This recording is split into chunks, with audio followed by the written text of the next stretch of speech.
In this video, we discuss 10 signs that you retired very well. Coming up next on Holy Schmidt. Holy Schmidt! Retirement. That single word conjures up all sorts of emotion in people. For some, it's a crossroads where the known ends and the unknown begins. For others, it's the beginning of the never-ending summer, the victory chapter of a life well lived. Legacy stuff that many people aspire to, but very few achieve. But how do you know? And more importantly, how do you get to that all-important light on the hill if you're already in retirement? This video will help show you the way.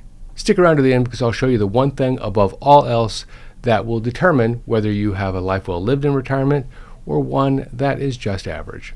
All right, let's get into it. But before we do, I want to help as many people as possible. So at the end of this video, if you like the video, please hit the share button at the bottom and send it to someone you think can use this information. All right, let's go. First, retirement is a composition of the little things that you were too busy to notice when you were working. Things like time with friends and family, spending time on hobbies, and more importantly, spending time with yourself and getting to know yourself again now that you are in retirement. The next is where you want to live, knowing where you want to live and living in that location. Because frankly, if you have a wonderful setup, but you're living in Siberia, it's going to be much more difficult to really enjoy retirement than if you're living in Palm Beach, for many of you anyway. Next, know what you want out of your retirement today, tomorrow, and in the distant future. Having a vision for your future is supremely important because it allows you to continue to grow and build your life, even if you don't have that old life anymore. The next point, your home is paid off. For the average retiree, their home is their largest investment. It's where they put all of their capital or a large portion of their capital throughout their adult life, and it has a lot of value. It also is a place of financial safety because if your home is paid off, you don't have to worry about paying rent. And finally, it's a store of memories that are absolutely priceless. But for others, the home is a serious financial burden because they have a mortgage in retirement. According to a 2022 report of the Joint Center of Housing Studies at Harvard University, 40% of people aged 65 and older still have a mortgage. Frankly, today it's a more controversial discussion whether you should pay off your mortgage or not before retirement compared to a few years ago, simply because of where interest rates are today versus where they were 3 or 4 years ago. Let me explain. Some look at a low mortgage as an actual asset. If, for example, you had a 3 or even 3.5% mortgage from about 4 or 5 years ago, and you were building your cash to pay that down, but you could take that cash and put it in a 5% savings account, what would you do? Well, some would say, Jeff, that's a no-brainer. For me, I wouldn't pay down the mortgage because, first, it's a tax deduction, at least for the vast majority of people anyway, but also 5% is better than 3%, and so that would be where I would put my extra cash until the interest rates changed again, which invariably they will.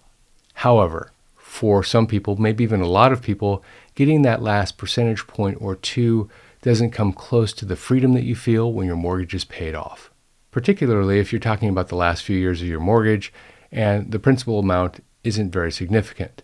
Whether you get 2% on that last bit or not doesn't make as much of a difference as if you're talking about a very large mortgage and you just won the lottery.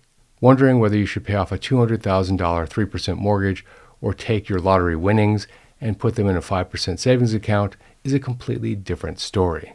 But fortunately, most people don't have to worry about that. The next point, you're in good health for your age. As we age, we are managing the descent of our bodies and minds to some degree. What's really curious though, and I'm sure you know someone like this, there are people in their 50s, 60s, or even 70s that look like they're in their 30s and 40s, and they behave that way too. How could that be? Well, for a few lucky ones, it's just Mother Nature. For the rest of us, we have to work at it. Let me explain. Well, I'm no doctor, and I'm not making any recommendations here.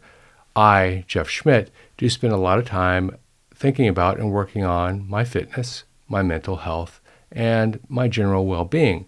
And I try to stay ahead of some of the issues that could be coming my way later on in life. Yesterday, for example, I went to go get a calcium score, a CT scan, I think it's called, basically to see how much calcium buildup is in and around my heart. Now, the doctor actually didn't recommend this, but I read that this was a good idea to have a baseline number, And so I know today, or I'll know probably tomorrow or the next day anyway, what that number is, and if I need to pay attention to something, or if there's other areas where I can focus my time, energy, and money. And for completeness, for those of you who watch my channel regularly, you know I did a review on a book called Outlive from Peter Attia, and that book outlines a lot of things that you can do today to manage the descent, not just 10 years into the future, but 30 in some cases. With diet, exercise, and what he calls particles, meaning prescription drugs and supplements that are proven to work, you can extend your life and your energy by a significant amount, according to Attia. It's definitely worth a read, and as always, I don't receive any compensation for a recommendation. It's just a book that I really am passionate about. The next point, you know your retirement expenses well, and they're well managed. You'll hear me talk about this a lot on this channel, a free Excel download for a retirement budget. It's something that I built just for you, and there's a link in the description, by the way, if you want to download it. It's absolutely free. But using a budget of some sort will help you nail your retirement expenses, and managing your retirement expenses is supremely important to living well in retirement.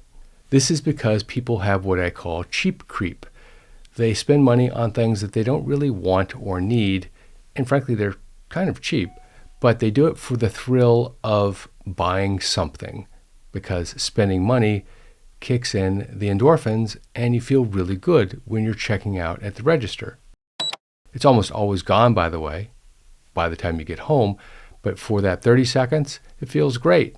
As a consequence, they end up with a bunch of stuff that they don't really need sitting in their drawers and are foregoing the things that they actually do need or do want, but have spent time considering before the purchase. By the way, I'll put a link at the end of this video to another video I filmed and uploaded here to YouTube called 10 Really Cheap Retirement Purchases That Are Well Worth the Money.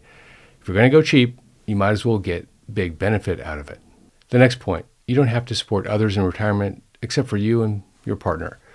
One of the biggest pleasures in life is knowing that your children can forge their way in the world on their own and can finance themselves in doing so. In fact, the aspiration of most parents is for their children to do better financially than they did themselves. You pass down the knowledge, capability, and drive for them to go out into the world and stake their claim. There's another side to this, and that is your children don't need your support and therefore don't need your cash flow, and that's better for you as well. So it's a win-win. Don't get me wrong, there are very real situations where children need support from their parents, and it's the parents' duty to support that child. But assuming that isn't this situation, then getting them to launch is supremely important. By the way, a very big part of this is expectations management. If mom and dad's money is an entitlement, they're far less likely to be able to stand on their own than if they know that it is a benefit that mom and dad are bestowing upon them that has a limited lifespan. The next point is that you have and can afford good health insurance. As I mentioned earlier, your health is supremely important. It is the single most important part of retirement. If you don't have good health for your age anyway, then everything else doesn't really matter, or at least doesn't matter as much. So make sure that you acquire the best health insurance you can afford, and if needed, utilize it rigorously to make sure that you stay healthy. The next point, you have an emergency fund. Let me begin by saying not having an emergency fund in retirement in and of itself doesn't mean you have retired poorly, doesn't mean you haven't retired well, but it's a strong marker. It's a bit like saying for the last 40 years, I had a bacon double cheeseburger, French fries, and a milkshake, but I'm heart healthy. You're probably not, but you haven't actually proved that to be the case, so who can tell for sure? You can with a calcium scanner, at least you can get closer to that information, by the way. Just saying. An emergency fund isn't money you need today by definition. It's money you may or may not need in the future, but more than 50% of American adults have less than $1,000 in savings. An emergency fund is about protecting the downside in your future. So it's not technically about living well today, but it's about continuing to live well tomorrow if something goes wrong. If you look at someone who's living well in retirement, the presence of an emergency fund is almost always part of the picture. The next point, An obvious one, your retirement portfolio is in good standing. Living well means that you have the funds to live well. You have the proper investments in the proper place to live well today, tomorrow, and for the foreseeable future. A healthy portfolio also means you may have legacy money to leave to those that you care about, to organizations that you care about, and just in general, those that might be in need outside of your immediate family. The trick here is how you define living a good life in retirement. For some people, they can do this with a 5-figure portfolio. For others, they need an 8-figure portfolio. For a lot of people, it comes down to the concept of economic utility. We'll discuss this last because this is the single most important part of this video. The next point is that you have a secure income stream that exceeds your spending. This goes hand in hand with having a healthy portfolio. But in retirement, people have cash flow coming in from different sources. Social Security is a big one. We talk a lot about that on this channel. A pension for those of you that have a pension, and cash flow from investments, cash flow from hobby income, and cash flow from other. There are a lot of sources of cash flow in retirement, and in fact, I will put out another video on this point in the near future. The last and final point, you understand and execute your plan to achieve the greatest utility for the money that you spend. For a lot of people, they hear the word utility, but they don't fully understand what this means. So let me explain it here, because once you get it, you'll really get it. There's a concept called economic utility, and that is for every dollar you spend, you get the maximum pleasure or the maximum output for whatever it is you're trying to purchase. So when you're spending money in retirement, make sure that it's on necessities or things that you love. In doing that, you will have maximized your economic utility. If you like this video, make sure that you share it with someone else by using the share button below. Also, don't forget to check out that video on 10 cheap purchases that make retirement so much better. This is Jeff Schmidt. Thanks for watching.